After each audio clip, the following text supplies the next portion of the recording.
Hello, everybody. Welcome back to episode 6 of the Prime Minister Timeline. Today, we'll be looking through the years of 1893 all the way to 1913. So let's get started. In 1893, we start this episode off with the Panic of 1893, meaning the country has now entered a recession. And then we head into the 1894 election, where we have the May Day riots of 1894. This is the result of unemployment. This results in a high crime rate. Of course, our current Prime Minister is Benjamin Harris. There's also the Pullman strike, which does continue to affect the economy, and we also have the 1894 federal election, where the Republicans, led by John Sherman, gain 115 seats, now at 188 seats. The Federalists, under Benjamin Harrison, lose 96 seats, now at 118 seats.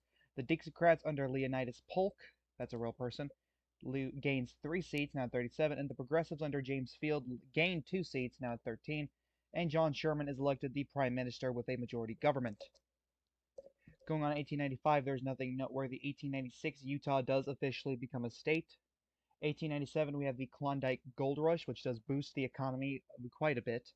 1898, the Spanish-American War does take place throughout this year. It does give the Republicans a boost in approval, meaning they will gain seats after it looked like they were going to lose seats, but they're going to gain seats due to the popularity of the party after handling the war well. The Republicans will gain 35 seats at 225 seats. The Federalists under Garrett Hobart will lose 19 seats, now at 99 seats. The Dixiecrats under Richard Bland lose 17 seats, now at 20.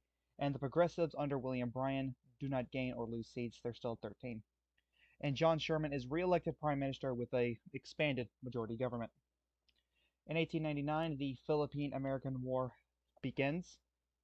In the 1900s, John Sherman, the Prime Minister, passes away, meaning two things. The Deputy Prime Minister, William McKinley, becomes Prime Minister, as well as a snap election triggered by the death of John Sherman. The San Francisco Plague of 1900 to 1904 begins. Prime Minister McKinley does sign the Gold Standard Act, which places the U.S. in the gold standard, and the 1900 federal election does happen, where the Republicans under William McKinley do gain 12 seats, kind of pity votes, now at 237. The Federalists under Adlai Stevenson lose 10 seats, now at 89. The Dixiecrats under James Tarvin lose 1 seat, now at 19. And the Progressives under William Bryan lose 1 seat, now at 12 seats. And William McKinley is elected Prime Minister with a majority government. However, in 1901, really bad luck for the Republican Party as Prime Minister McKinley is assassinated, meaning Deputy Prime Minister Mark Hanna will become Prime Minister. An Ohioan replacing an Ohioan, placing an Ohioan. Man, Ohio really has a grip on the Republican Party in the late 1800s, early 1900s, in this timeline at least. In 1902, Cuba gained independence from the United States due to Mark Hanna allowing them to, and the Philippine-American War ends. This time, Mark Hanna pushes for Philippines to become the U.S. territory, which it does. And we also have the 1902 election, of course, being triggered by a snap election due to McKinley's death. The Republicans under Mark Hanna gains 5 seats, now 242. The Federalists under William Sulzer, if I remember correctly, they gained 4 seats, now 93. However, the Progressives, being led by Theodore Roosevelt, they gained 25 seats, now 37 seats, so that's a big, massive upgrade for the Progressives.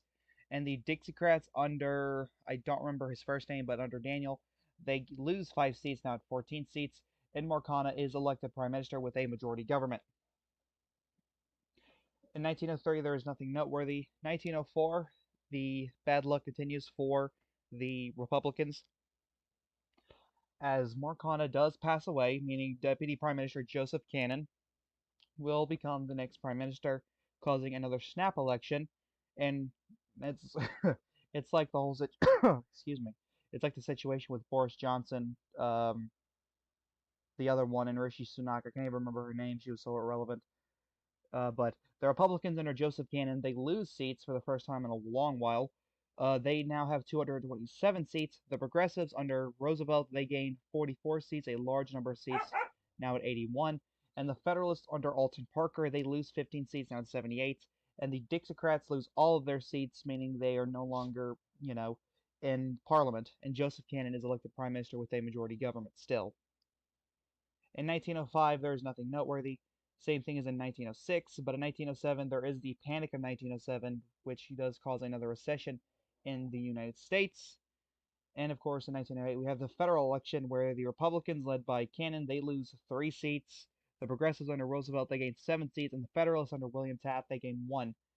However, Joseph Cannon is luckily, well, yes, he is luckily, because, the recession and all should have been worse, but Joseph Cannon is re-elected as Prime Minister with a majority government. In 1909, there's nothing noteworthy. Same thing in 1910 and 1911. Going on to 1912, New Mexico and Arizona both become states, and in 1912, we have the federal election, and Joseph Cannon becomes the first freaking president since George McClellan to serve the entirety of his 8 terms. It's been a long ass time, but it's like close to 40, 50 years. Oh boy. But 1912 federal election, the Republicans under Harriet Hadley, I think his name is, they gained 10 seats. Now at 234 seats, the Progressives under Theodore Roosevelt gained 62 seats, now 150, and the Federalists under Woodrow Wilson, because he'd be a terrible party leader, they lose 28 seats, now at 51, their lowest share of seats in a long time. Herbert Hadley, not Harriet, Herbert Hadley is elected prime minister with a majority government, but it seems like the Federalists are about to lose, major party status. In 1913, Prime Minister Hadley does sign the Revenue Act of 1913, which lowers tariffs but raises taxes. However, I do want to note that there is no income tax amendment nor no direct election of senators amendment, so because there is no senators in this timeline. But thank you guys so much for watching. I hope you enjoyed this video. Don't forget to like, comment, and subscribe. This is the Chaotic One saying peace.